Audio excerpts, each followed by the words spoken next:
Hello, this is the Viking Ninja editing channel, and in this video I'm gonna make asteroid. I'm not gonna do impact or anything else. I'm just gonna make a tiny bit of animation at the end, but most of it is just gonna be this asteroid. As you can see, I just went in with the ink pen, made just a regular shape. I colored it with this close to black color, but it's not exactly black, and then I used a few tiny lines with a grayish color, and then just did two spots. I mean, you can make more than two if you want, it doesn't matter. And then I colorized the inside of those spots. After that, I went in and chose the right color for the heat, because obviously it's an asteroid which is coming down. So for that we need the light blend from luminance, and then start coloring our weird cracks inside our asteroid. And the cracks should have meaningless shapes, and they should have brighter and darker areas, and obviously the brighter areas are more luminescent, as our brush name says. And then you're kind of done with the asteroid itself. You can use a pattern if you want. I didn't needed a pattern with this one because a pattern on this would be meaningless, because I'm gonna put smoke around it, and I'm gonna flip it around a few times, or turn it around, or whatever you want to say. So here I went in and made a little bit of heated up air in front of the asteroid. For that I used the black background, because you kind of want to see what you're doing on the black background, because it's just gonna look better if you use a darker sky or a completely black sky at night. And I'm gonna speed this up a little bit, because it took me a little time to make this part. And after I was done with this one, I moved on to a spark phase, when I made tiny sparks around the asteroid. Later on I need to copy this layer which I made the sparks on, but for now I'm just using one layer with these sparks, because for a picture, if you just want to draw something, it just looks fine. And honestly, by looking at this, I think I could have done the brightness in front of the asteroid a little bit better, but because I'm gonna make a GIF out of this one, it didn't really matter for me. If I would have made a static picture for an asteroid, this would be just way different. I would have maybe made some pattern on the asteroid. I would have made that heat in front of the asteroid a little bit nicer, but for now it's just fine for us.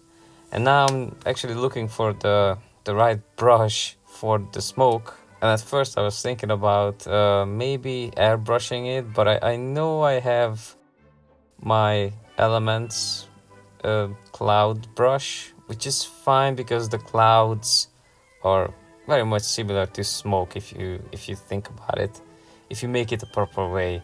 For that I had to put down my asteroid and everything else around it into the lower corner of the picture, because I want to animate the smoke as well later.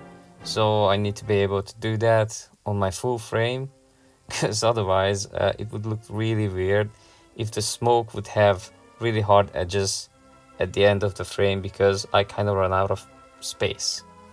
So to avoid that, I put my asteroid down in the lower corner, and then I made the biggest smoke I can make after my asteroid.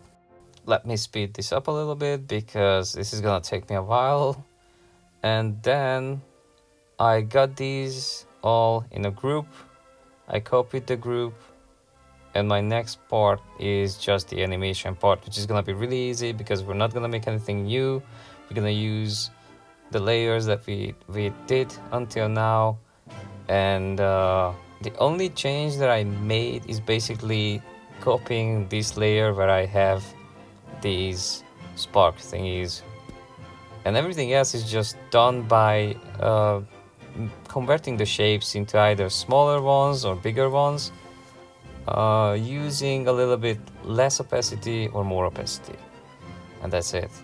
I kind of played around with the smoke. That was the only thing that I kind of had to, well, alter, I guess, because I started erasing stuff with the airbrush eraser, and I put it on the biggest size because I was like, yeah, this is fine. I have a huge size picture here, so I just kind of have space to use the biggest airbrush. And then I started altering the shape of my heated up air in front of the asteroid, and then I made these things a few more times because there was actually nothing else that I have done.